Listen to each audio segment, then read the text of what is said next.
All right, so I've had a real crash course in the whole ICO world over the last 7 or 8 months, and I can tell you for those of you who are jumping into it, it's a pretty steep learning curve, but it's been fascinating. And just to tell you a little bit about I'm Brian Fargo, and we're working on a decentralized video game distribution platform that's going to allow the resell of video games. And just to let you know a little bit about myself and my background, so I've been in the industry for 35 years. I founded a company called Interplay back in the day. So if you played Battle Chess or Bard's Tale or Fallout, those are all franchises of mine that I created. And then after that, I have a company called In Exile, and so we're a successful publisher and developer. I say this because I have a good perspective on what my industry needs and who the people are I need to do business with to get these things done. And so, as I was spending time diving into white papers till my eyes bled and having to going to seminars like this, you know, the two things that really struck me was one is of course, it's the reduction of the middleman that I see happening. So, you know, I would start reading papers about where, you know, you want a logo made on the internet, and there's a guy, and you sort of source it out, a bunch of different creators around the world supply it, and there's a middleman taking 40%. And so as I think about the reduction of the middleman in our industry, it's really in digital game distribution, which I'll get to in more detail in a second. So I saw that as part one of something where I could truly do some disruption on the video game side. And the other thing is that the blockchain, what it's great at is really security, and to make sure something cannot exist in two different places. Bitcoin would have no value if I could make 10 copies and sell them off. So the fact that that technology and that cryptology exists, I started thinking about chain of ownership and game development or game resell. So briefly, if you're not familiar with the games industry, it's quite huge. It's a $100 billion a year worldwide business. It's getting bigger all the time. I think I read last week that Activision did Overwatch on TV, got higher ratings than NFL. So, you know, I remember when I was young, and the film business used to sort of push us around, and now we are the tail that wags the dog. It's been quite a ride. The other big change that's happening is digital distribution really just sort of knocking retail out. You can see the transition from 31 to 74% of the business going towards digital. And if you talk to most of the big CEOs at the game companies, in the next 5 years, they think it's going to go to a 100% model of digital distribution, which is, again, where we come in. So let's talk about digital distribution today. So right now, the industry standard is 30%. I blame Steve Jobs for that. He really started off with iTunes and wanting to charge us 30%. Steam followed suit. Google followed suit. Voodoo followed suit. Amazon followed suit. Everybody charges 30%. It does not take an infrastructure of 30% to run that business, especially with the server costs today and getting into the decentralized nature of things. And I can tell you as a creator, I don't make 30 points on most of my games. So you can imagine putting a product out and the distribution stores are making more money than we do. So we're going to disrupt that, and I'll get to the details in a moment. The other thing is we really want to crack the egg of what it means to do a digital resell. That's not happened before, and the way we're approaching it is unique, and I'll get to the details of how we're going to do that. And the other thing is discoverability. That's a big one. You know, Steam, which happens to be the leading PC digital store, had 7,000 releases last year. That's 200 a day. So that's a frustration with people. We don't like our titles. It's a madness of a mountain of product coming our way. And so to have a curated site, especially one where the developers and the audience is part of it, is very powerful. So this is how it works today. And just briefly, sort of architecturally, you know, we will have the Robot Cash platform. We'll have major publishers and indie publishers supporting it and adding games to it. And I can tell you my conversations, and I'll go over the terms, have been great. And we'll be making announcements here in the next 2-3 weeks of the major publishers and the developers that are signing up for it. Because they too are looking for a paradigm shift. They don't like the crowded, they don't like the fees, so the conversations have gone quite well. So we have our platform, which is also going to be an open source platform. And if anything I've learned in this business, the more you open it up to the development community, the more they engage, the more they become part of the system, and they will take it places that we never dreamed of. They'll install the client. Once the client's involved on the system, they'll be able to resell, play games, mine for iron, which I'll explain in a moment, and then get other gamers to recruit and also get more onto the client.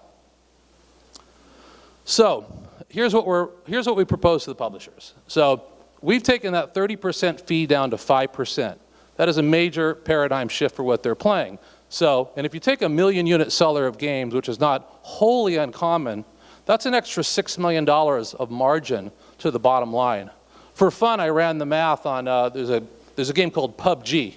It's the biggest game in the world right now, and I ran the math. They would have made another $340 million of profit had they been in our system versus one paying 30%.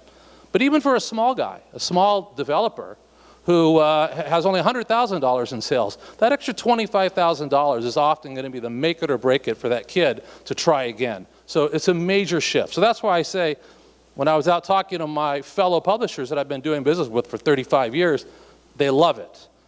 But then I said, okay, Ann, you know what? We're going to let people resell the game. And they said, hell no, we're not going to allow you to do that. That is not going to happen. I said, hold on a second. What if I let you control the pricing and I'll let you get 70% of a resell, the exact same thing you make on Steam today? They went, we love it. And that's how I've gotten people to sign up. Because in their worst case, if there is a resale, they will make the same per unit as they are today on the other stores. And that's how I've got them to buy off on it. And then, of course, I've talked about curation, just improving discoverability. They don't want the 7,000 games. They want that attacked. And then, of course, the blockchain, once again, if it wasn't for the blockchain, they wouldn't have the confidence in the system that I could control the resale. It kind of acts as a DRM. It's the great part of it, because there's always a big industry debate. Do you have digital rights management or not? Well, you can't have no DRM and resell. Those two states cannot exist. So if we're going to track ownership on the blockchain efficiently and knowingly, then that means we know for sure when it goes from your library to another person, it won't exist in two places. So it solves the DRM problem, and it gives users an extra source of revenue.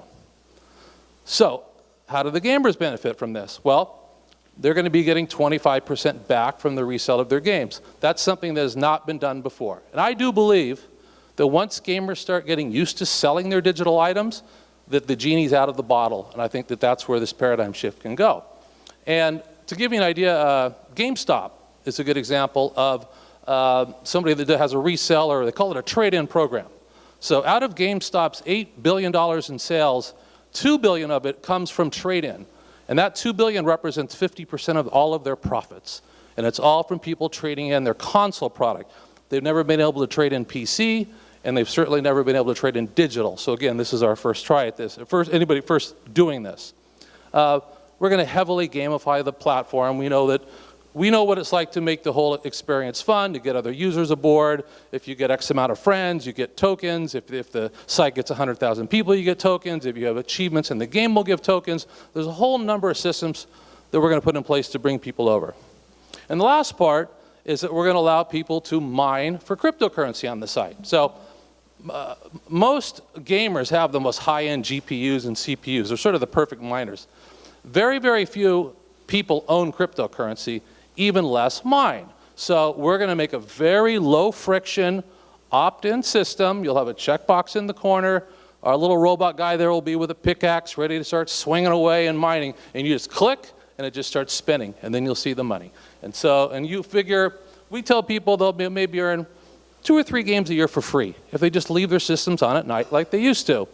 And I like to remind people when they're 12 years old, that's a big deal if I think I got to leave my computer on and I get free games. So those are the ways that we believe we will get the consumers onto the site, because ultimately they don't really care if we're making 95% versus 70%. That's not interesting to them. So we had to come up with compelling reasons why people would come onto Robot Cash.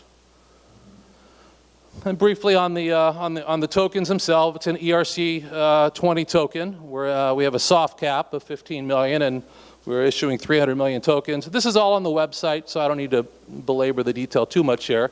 I can tell you we've had a great first week. The velocity is very high. People feel very confident this is a great use of the token. So our meetings have gone extremely well. But again, this is all on the website. You can check it out later.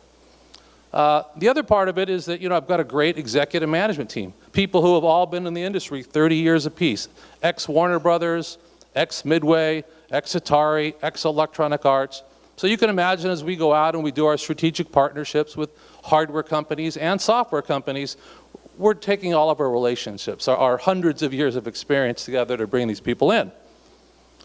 Also, we have a heck of an advisory team, right? We have Michael Maloney, who is he's at Digital Labs, or Galaxy, which is one of the top crypto groups in the country. Gordon Einstein, our crypto lawyer, you might have heard him talk earlier. He helps keep us out of trouble, so we do everything legitimate.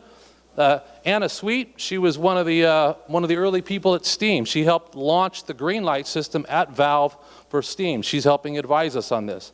Nolan Bushnell, the founder of Atari, and Scott Walker, who's partners with Brock Pierce with DNA Fund. So I feel like we've put one hell of an advisory team together to make sure we hit all the right points. So that's Robot Cash, and I do believe, without too much hyperbole, that we have an opportunity to really change the way games distribution gets done. So with that said, questions?